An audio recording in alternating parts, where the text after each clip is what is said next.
Parlons-en. Je t'écoute. Et là, on s'est rendu compte que j'en avais partout, dans les ovaires, dans la trompe, dans l'utérus, dans le sigmoïde, dans les ensigmoïdiennes, au niveau du rectum et dans l'intestin. D'accord. Donc, ils m'ont opéré, ils m'ont retiré donc 6 organes. Ensuite, ils m'ont retiré 30 cm d'intestin, j'ai eu la stomie. Donc voilà, ça n'a pas marché malgré 6 tentatives, dont d'ovocytes compris. À cette époque, j'ai fait de très très lourdes dépressions. J'ai même été hospitalisée. Si j'ai pas pu prendre d'abord mon envol sur plein de sujets, c'est parce que cette maladie m'a tout pris.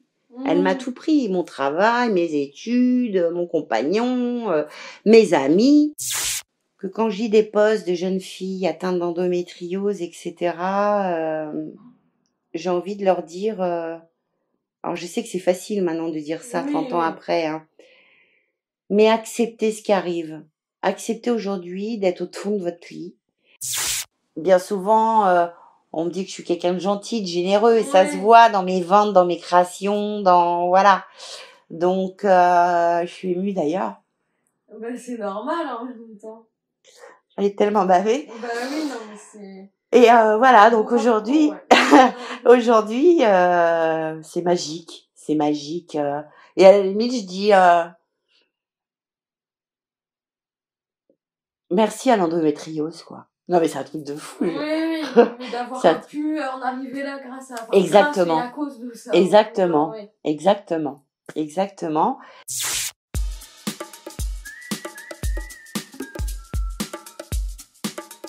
Écoutez-vous. Écoutez-vous. Écoutez-vous. Écoutez-vous. Écoutez-vous. Écoutez-vous. Écoutez-vous. Écoutez-vous.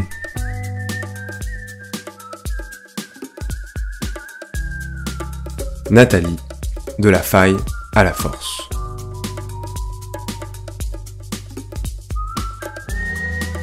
Un récit raconté par Devan Perrault à partir des propos recueillis par Margot Villain auprès de Nathalie. Ce podcast de rencontre est écrit et monté par Quentin Henrique. Ici, c'est Philippine de Poulpiquet qui prête sa voix à Nathalie. Nous avons rencontré Nathalie suite à un appel à témoignage. Dès les premières minutes de son récit, elle nous dévoile un parcours de vie chaotique. Opérations, traitements, complications en tout genre et isolement. À l'écouter, il est difficile d'imaginer comment cette femme a pu trouver son chemin vers la résilience. Courageuse et pugnace, Nathalie n'a jamais lâché. En nous livrant son histoire, elle espère donner de l'espoir à celles qui, comme elle, luttent quotidiennement contre l'endométriose.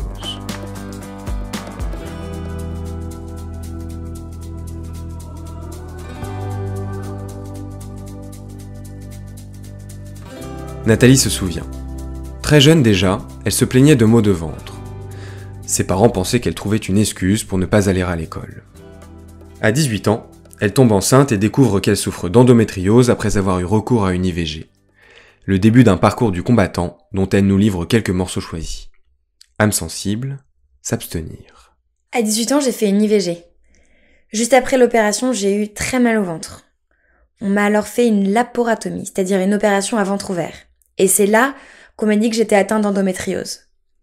En plus de la découverte de la maladie, je vivais aussi la première opération, les premiers traitements post-opératoires et les premières complications dues aux effets secondaires.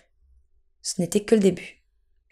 D'abord, j'ai suivi un traitement qui correspond en quelque sorte à une ménopause artificielle. Bouffée de chaleur, absence de libido. Les effets secondaires ont été immédiats. Plus tard, j'ai dû encore être opérée pour qu'on me retire une de mes trompes qui était affectée par l'endométriose. J'ai dû prendre un nouveau traitement hormonal. Celui-ci, je l'ai eu pendant des années. Alors qu'aujourd'hui, ce traitement, tellement lourd, n'est jamais prescrit plus de 6 mois. Mais à l'époque, on savait pas grand-chose sur la maladie et encore moins sur la façon de la traiter. Après cette première série d'opérations, j'ai eu quelques années de répit. La maladie me laissait vivre, enfin. J'avais même arrêté mes traitements pendant quelques temps. Mais un jour en famille, alors qu'on fêtait les 70 ans de mon père en Normandie, j'ai fait une crise. C'était l'endo qui revenait, très violemment. On m'a rapatriée en urgence à Paris et je suis retournée au bloc opératoire pour un moment. Cette fois, ils ont dû me retirer 6 organes, dont 6 cm d'intestin. Au total, j'ai passé 2 mois à l'hôpital. Quand je vous raconte tout ça, je passe sur beaucoup de choses.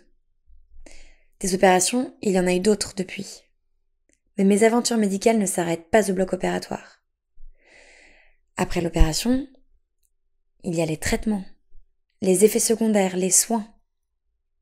Et là aussi, j'en ai bavé. Tous ces médicaments m'ont fait prendre beaucoup de poids. Et je crois que c'est ce qui a abîmé ma ceinture abdominale, à tel point que j'ai dû avoir une abdominoplastie avec pose d'une prothèse.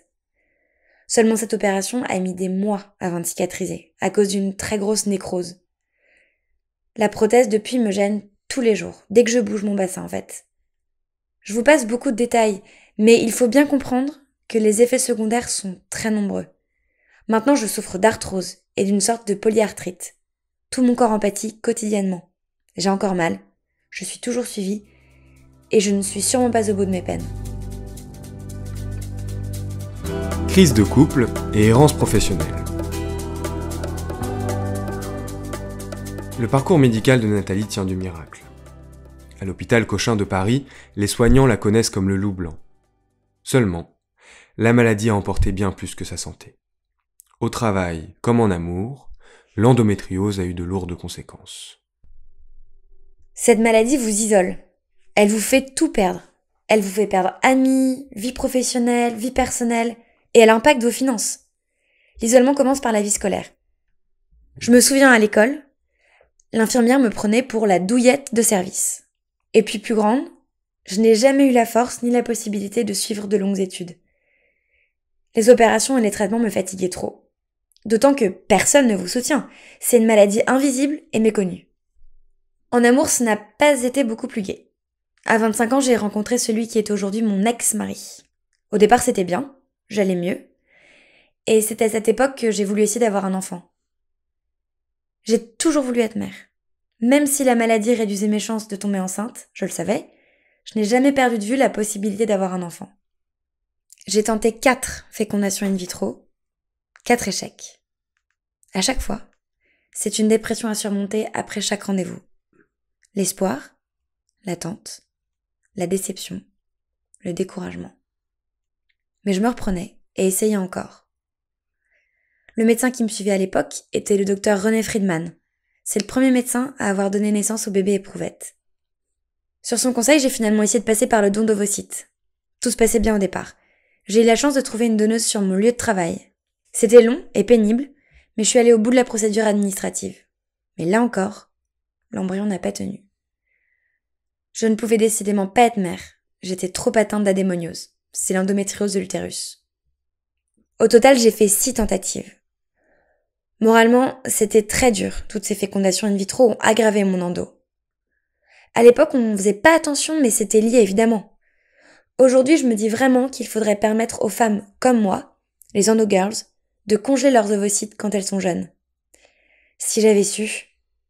Donc pas d'enfant, et bientôt plus de mari. Lorsque j'ai fait une rechute sévère, je suis devenue sexuellement intouchable. C'est simple, à chaque rapport, je saignais et j'avais très mal, à tel point que mon ex-mari n'osait plus me toucher. Les tensions, l'hôpital, les traitements. Notre couple n'a pas tenu. Il a fini par me quitter. Une fois de plus, je me suis sentie très seule. Il m'est arrivé de passer des mois chez moi ou à l'hôpital avec mes parents pour seuls visiteurs. Ce sont presque les seuls qui ont toujours été là pour moi. Les amis, les compagnons, très peu restent vraiment fidèles sur le long terme. Et puis dans le travail, c'est comme le reste. À 17 ans, j'ai commencé à travailler dans le monde de la publicité, ça a duré 5 ans. Mais après de nombreux arrêts maladie, parfois très longs, mon employeur a fini par me licencier.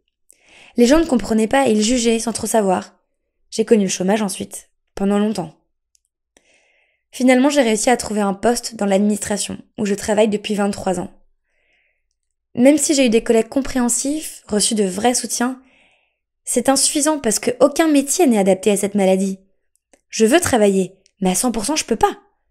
Sauf que le coût de la vie, des médecins, des traitements, des spécialistes et des déplacements fait que je dois travailler quand même. Du coup, je suis épuisée en permanence.